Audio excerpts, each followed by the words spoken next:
Well, hello and welcome to Women of Color Money and Legacy, where I talk money matters. I share strategies to empower us to become financially literate in terms of managing our money wisely, making important financial decisions, building generational wealth, and creating a legacy. It is a journey of learning and growing together. Now, I want to welcome all of my new subscribers. Men, you're welcome too. I thank you so much for joining the family. Please like, share, comment, and subscribe if you haven't already. Now, in today's video, I have a special message that I want to drill home to the community. If you only listen to one of my videos, this is the one that I want you to hear, because it is important that we take control of our financial destiny. The wealth gap in America is growing, as I have said so many times, and has grown exponentially during the pandemic. The rich are getting richer, the poor are getting poorer, and the middle class is being squeezed out. Now, I can't stress enough that as people of color, Black people in particular, we have to take control of our financial destiny for the sake of the generations coming after us. And as women, we are the change agents in our communities to a large extent. Whether you're struggling financially, barely making ends meet, you're doing well and your finances are looking good, but you want to take them to a higher level, this message is for you. Becoming financially successful or creating abundance doesn't happen by accident. It has to be intentional. Now, if you are fortunate enough to have had wealth passed on to you, God bless you. But for 99.9% of Blacks in particular, that is far from reality. Having said that, let me get into the meat of my message today. Now, I'm going to share 5 strategic practices that if you start applying them to your life, you will be well on your way to financial success. And the first practice I want to share with you is to challenge your mindset. Your money mindset. Now, money mindset is the attitude and beliefs that you have about money. Lack is a configuration of a finite mind. When you expand your mind, your vision changes. And I share a story of growing up in the country where being a school teacher or a secretary was considered a level up. And these jobs were few and far between, especially for women of color. Most women were either working in a factory, cleaning houses or offices, or were domestic workers. Now, after graduating from high school, I went on to college with plans of majoring in secretarial science with a minor in English. But as fate would have it, it was during my freshman year that I met a wonderful man who became one of my 2 best friends for life until he passed away about 3 years ago. Now, his major was in business administration with a minor in finance or economics. Very intelligent, very studious. And being around him exposed me to a new level of thinking. He had very lofty goals that challenged my limited mindset. Now, there's nothing wrong with being a secretary, but being around him caused me to think a bigger vision or have a bigger vision for my life. I changed my major to business administration. Now, I later went on to graduate school, got my MBA in accounting and taxation, worked for one of the 2 top telecommunications companies in the world, performing tax research and planning, earning 6 figures before I quit my job to start my coaching practice. And my goal for this message is to challenge your mindset. And for some people listening, I hope this will be a defining moment where you say, wait a minute, you draw a line in the sand, envision financial freedom for yourself and for future generations. Because wealth is a state of mind. Condition your mind to think in abundance versus just having enough. Once you change your mind, you can begin to set specific money goals and plot out a strategy for how you're going to get there. And you don't have to make a lot of money to get started. You can start right where you are.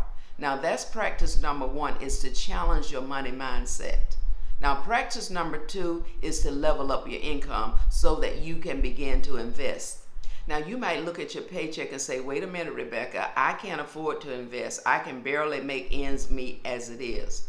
Now, depending upon your state of affairs, you're going to have to create additional income in order to invest. So no excuses about not having enough. Now, you might say, how am I going to level up my income, Rebecca? You're going to need a side hustle. If you want some specific side hustles to consider, I have a whole video on the subject that you can go back and watch. Now, for most people, their primary income is their 9-to-5 job. which takes care of their necessities such as food, clothing, shelter, insurance, and other essentials. You're creating this additional income for investing.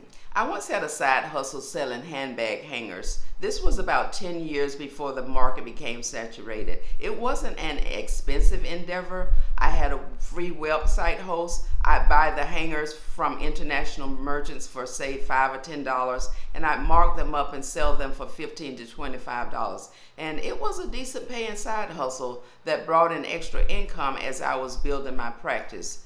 Whatever it is that you enjoy doing or you're good at, consider how you can take that skill and monetize it. You can start by selling to friends and family, then get the word out on social media, say Facebook or Instagram. Now that is practice number 2, is to level up your income. Now practice number 3 is to invest in the stock market. The main vehicle for building wealth is to invest in the stock market. And let me just share some statistics with you. In 2018, the Federal Reserve Board reported that the median net worth for black families was $24,000. For Hispanic families, it was $36,000. And for white families, it was $189,000. Now, this study also found that the average value of stocks owned by black Americans amounted to only $14,000. That's nearly a quarter of what their white peers held. The primary way Americans build wealth is through retirement planning, and black folk are lacking in that regard. Now, data shows that only 31% of black households participate in their employer's 401k plan compared to 61% participation by white households. And white households invested 20% more than black households as 401k plan participants. This doesn't include low-wage workers. We're talking about household incomes of $50,000 or more.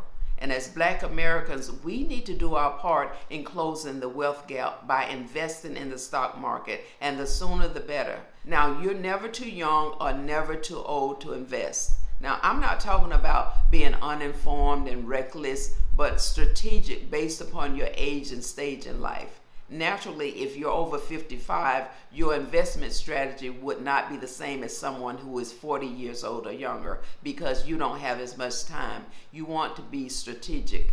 And I know that for a lot of black people, the stock market has a negative stigma attached to it that goes all the way back to slavery, our grandmothers and grandfathers. That's because they did not properly learn about the stock market. And we haven't necessarily, most of us, or many of us, learned properly about the stock market. Now, it was leery for myself until I started studying and learning more about investing in the stock market.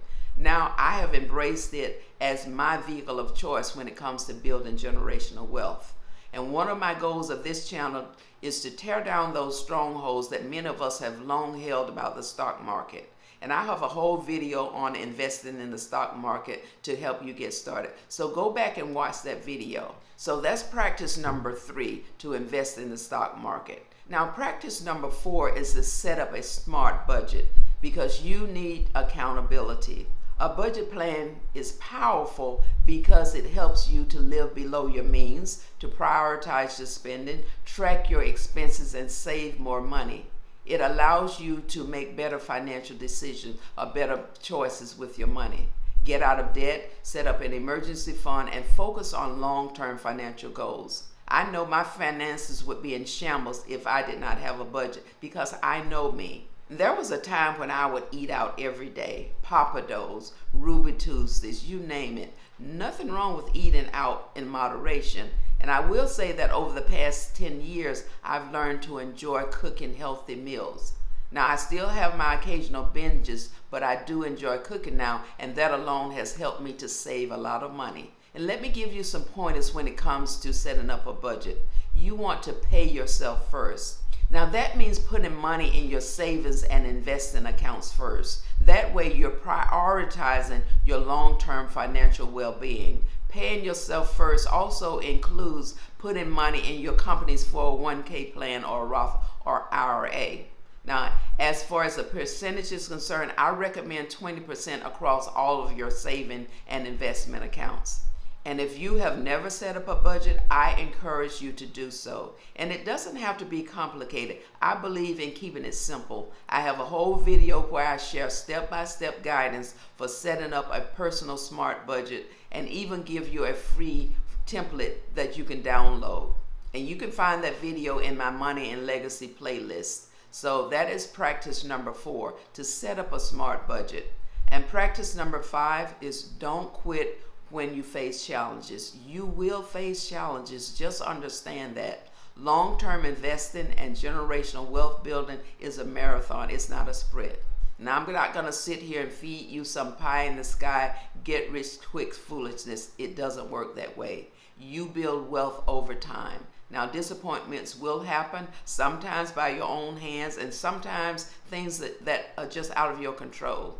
Now, I've lost money in the stock market. I've gotten greedy doing options trading and took a hit. I didn't stop investing. I kept learning to navigate my way through crashes, recessions, bull and bear markets. I didn't throw in the towel and say, no, this is not for me. Now, if you lose some money, if the business failed, or whatever the case may be, keep the faith, get up, dust yourself off, learn what you can from it, and keep going. Just because you failed at something in the past doesn't make you a failure. You're only a failure if you give up. And let me just say this, surround yourself with people who understand what you're trying to accomplish, because they're trying to accomplish the same thing. Put yourself around people who want more, people who are driven. They don't have to be people that you're physically around. It can be someone online, say a YouTube influencer or a social media personality or business network. You can't hang around complacent people and not have it affect your mindset. You just can't. Sometimes you need to just keep your plans to yourself, especially from family members who may not catch your vision. Family can sometimes be your worst detractors, unfortunately. They take you for granted because they know you. They know your mistakes, your failures, your shortcomings, so they might not be able to take the mental leap from where you are to where you're trying to go. And some of them may not mean you any harm, they just don't get it. Whatever the case may be, don't allow anyone to make you to lose your focus. Again, enlist people who will support you, who have the same mindset and also trying to get to the next level. So there you have it, 5 practices that will set you financially free. Now, if you will apply them to your daily life, I believe that it's only a matter of time before you experience financial abundance. It's not difficult. It starts here in your mind. Thank you for staying until the end. Please like, share, comment, and subscribe to the channel. Click on that notification bell so that you will receive an alert each time I upload a new video. Take care, and I'll talk to you soon.